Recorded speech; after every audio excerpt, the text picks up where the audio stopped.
Hello, welcome to Levant TV Headlines. US President Barack Obama will meet with Saudi Arabia's Crown Prince Mohammed bin Nayef and Deputy Crown Prince Mohammed bin Salman in the Oval Office today, ahead of a summit with other Gulf Arab leaders. US Secretary of State John Kerry says NATO member states wanted to see a clearer defense agreement with Gulf Arab states to fight terror ahead of the Camp David summit.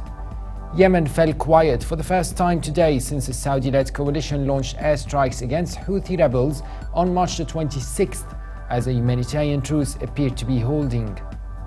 A senior Iranian military official has warned the US-Saudi-led coalition targeting Yemeni rebels that blocking an Iranian aid ship bound for Yemen will spark a fire.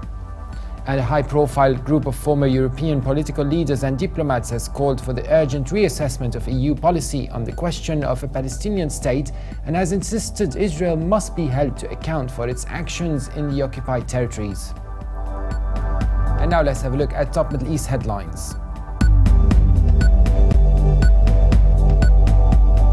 Starting from Beirut, the Daily Star leads reporting that Russian Foreign Minister Sergei Lavrov reaffirmed Moscow's commitment to Lebanon's stability and security during a meeting with former Prime Minister Saad al-Hariri. The paper also reports that Parliament Speaker Nabih Berri has postponed today's presidential election session due to lack of a quorum, with the next session scheduled for June the 3rd.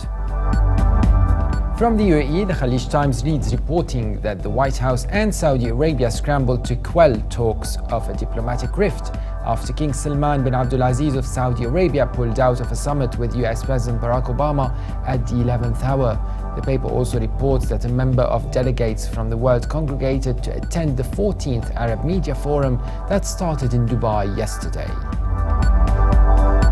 In Egypt, the Egypt Independent leads reporting that the President Abdel Fattah al-Sisi says 600 terrorists were arrested across the country in April in a televised address. The paper also reports that the initial filling of Ethiopia's controversial Grand Renaissance Dam will not take place without prior consensus from Egypt and Sudan. Now let's have a look at UK papers.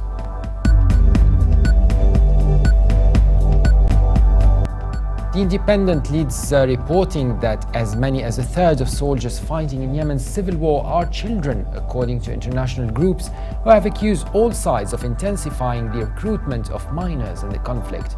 Human Rights Watch said some of the youngsters, a number of whom have been killed, are as young as 7 years old.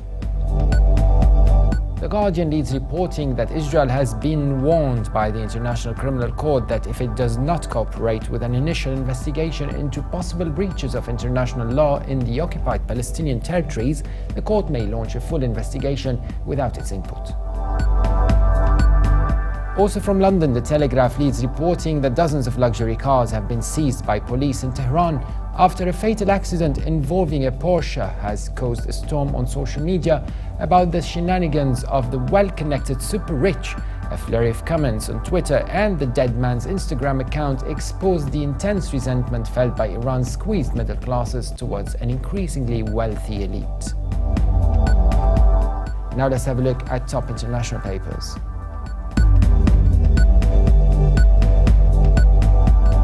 From Berlin, the Deutsche Welle reports that as foreign ministers met in Turkey, Secretary General John Stoltenberg said NATO would examine all possibilities against the Islamic State terror militia. The ministers have gathered in Antalya to plot strategy amid the continued civil war in Ukraine and instability throughout the Middle East, including in Syria and Iraq, countries that border Turkey where ISIS controls broad swaths of territory. And finally, China's Global Times reports that the UN Security Council has called on UN Secretary General Ban Ki-moon to convene a conference to seek a solution to Yemen's crisis as the country saw its deadliest period of fighting since violence broke out on March the 26th. A statement by the UN called on all Yemeni parties to attend these talks under the auspices of the United Nations and engage without preconditions and in good faith. That's it for today. For more updates, please visit levant.tv. Thanks for watching Press Review and bye for now.